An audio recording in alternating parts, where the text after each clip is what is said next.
You're backstage in a dark room with 5 other people. Some you know well, others you've just met. On the other side of the curtain, lights pulse, music thumps, bump, bump, bump, bump, bump, bump, bump. In 30 seconds, you'll jump up on stage with the people next to you, and for the next 90 minutes, make up a completely unscripted show on the spot for a live audience. Whose worst nightmare is that? For over a decade, that was my Friday and Saturday nights. During the week, like many of you, I was a corporate leader, managing teams and driving organizational results. On the weekends, I played a different role. As Jordana Cole, improv comedian. The more I got on stage, the more my lives blurred together, and I noticed improv skills in myself and others everywhere I looked. At home, through life transitions, at work, navigating new processes, technologies, and reorgs, in the world amidst global crises. I asked myself the question that curious adults and average toddlers have been asking for centuries. Why? To figure it out, I went back to grad school to study the intersection of improvisation, leadership, and well-being. Here's what I uncovered. Improvisation isn't something we learn. It's something we remember, because it's core to who we are. Don't believe me? Raise your hand if you're walking around with a script or an instruction manual telling you what to do 100% of the time. I didn't think so. Every single one of us is a natural improviser, making it up as we go. We simply take it for granted. Yet improvisation is our innate power that fuels our ability to not only survive, but thrive in uncertainty. We need that power electrified now more than ever. I'm going to share 3 boosts to recharge your inner improviser so that you can lead yourself and others better through whatever comes next. Because frankly, we have no idea what that's going to be. And that's true of every single improv scene. Here's how they begin. You ask for a suggestion from the audience, something like, what's a hobby you had as a kid that you no longer do as an adult? Somebody shouts out, eating bugs. You get an idea, tap the person next to you, jump up on stage, and just as you're about to open your mouth, your partner speaks and throws your idea completely out the window. How often does that happen to us? We have a plan, we're making progress, suddenly someone or something changes course. In that moment, you have 2 options. Option 1, force your idea in anyway. Get frustrated, create friction, potentially derail the entire scene. Option 2, let your idea go. Accept your new reality. Refocus on what's been established and build on that, creating something new, different, and potentially even better. Accepting our reality doesn't mean we have to like what's happening around us. It means working with what's there rather than ignoring or denying it. In improv, we don't get to choose what the audience or scene partners throw at us, just like we don't get to choose what life throws at us. The only thing we can choose is how we respond. The best improvisers don't control the direction of the scene to force their desired outcomes. They adapt to their situation. Let's energize your inner improviser. Here's your first boost. The next time something unexpected happens, play to the scene you're in, not the one you want to be in. That doesn't mean that what you create will always work out. Failure is as much a part of the process of growth in improv as it is in work or in life. You can perform hundreds of shows for thousands of people and still hit a dud. Several years ago, I was on stage with the largest group of improvisers I've performed with yet. We did a scene where you pretend to be an action hero, coming up with clever puns based on audience suggestions. I think of a hilarious joke, I jump out, I deliver it, and crickets. It completely bombed. Rather than being able to skulk back into the corner, I'm dramatically eliminated from the scene by the person behind me and have to lay there on stage lifelessly as it continues. There I am, lying on the floor, stewing in my own failure. Yep, that's that actual moment captured on film, as the person behind me gets an uproarious laugh. Even though it feels like an eternity, in 2 minutes, a new scene will start. If I carry that failure with me into the next scene, I won't be present. It'll impact how I show up and what happens next. Instead, if I leave it behind, treating that new scene like the fresh start it is, the audience won't even remember the dud from a couple minutes ago if the next scene is a hit.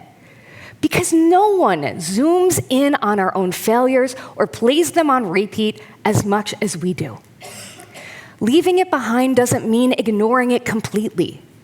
It means coming back to it later when we can explore it from a lens of curiosity rather than judgment, reflecting on what we learned, how we can grow, what we can be proud of for trying even if it didn't work out. Ready to keep recharging? Here's your second boost. The next time you try something that fails, make your memory short and your learning lasting. My learning from that moment? Don't try to be someone you're not. When we take on a new role or responsibility, we look to those we admire or who've succeeded to try and follow their lead. This doesn't always work because we're not them, we're us. When I first started performing, I was blown away by clever improvisers who could deliver witty punchlines. The more I tried to be like them, the more I struggled because that's not who I am as an improviser. This is who I am as an improviser.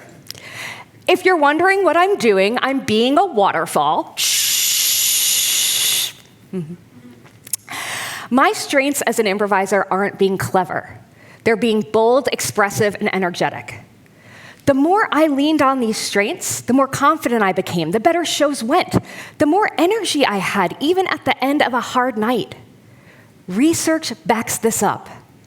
The Gallup organization has studied millions of people for decades and finds that those that agree with the statement, "I use my strengths every day," are 3 times more likely to report an excellent quality of life and 6 times more likely to be engaged in their jobs. We're conditioned to believe from a young age that the path to success is fixing our weaknesses and becoming well-rounded. From our very first report card to our last performance review and every feedback conversation in between. That's a myth. Fixing weaknesses prevents failure. That's not the same thing as success. True success comes from activating our potential, which lies in our strengths. As for being well-rounded, why be clever yourself when there's people next to you who are? After all, you're not creating the scene alone. You're co-creating it with others. Improvisation, whether it's on the stage or off, isn't a solo act. It's not stand-up comedy. It's a team sport. Every day, we're surrounded by friends, family, colleagues, community members, you name it, each with their own set of strengths, perspectives, and expertise that add value to and complement our own. When working through a problem, we tend to fix it ourselves, whether it impacts our team of 1 or 1,000. This is a deep-seated survival mechanism. But what we need to survive in a crisis isn't the same thing that helps us navigate daily challenges or thrive in the long term. Here's your third boost. When problem solving, co-create with strength instead of fixing weakness alone. Now that you're fully charged, I'd like to imagine that you could call on any of these boosts, like a cheat code that automatically tags in your inner improviser and allows them to take over when you need them. Unfortunately, that's not how our brains work. Uncertainty floods us with a symphony of emotions that overtake access to our inner wisdom, no matter how rational we think we are. So let's get those emotions out of our heads and into the air. Together, we're going to co-create the world's first ever, I have no idea what happens next, emotional symphony featuring the TEDxWarrenton Orchestra. All right, my section over here. Eye contact, yep, I see you, okay. Your reaction to uncertainty is nervousness. When I point to you, I want you to give me your very best sound. That's an anxious group, folks. My middle section over here. Your reaction to uncertainty is enthusiasm. You get all the ideas. When I point to you, I want you to give me your very best ding sound. Ding! Fantastic. All right. Over here, you are sick of things changing all the time.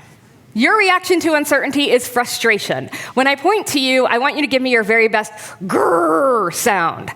Grrr. Cathartic for you, wasn't it? Yeah. Finally, when I point to the sky like so, I want everyone to shout strongly and powerfully, I am an improviser. I am an improviser. Yes. Okay, let's warm up those vocal cords. Okay.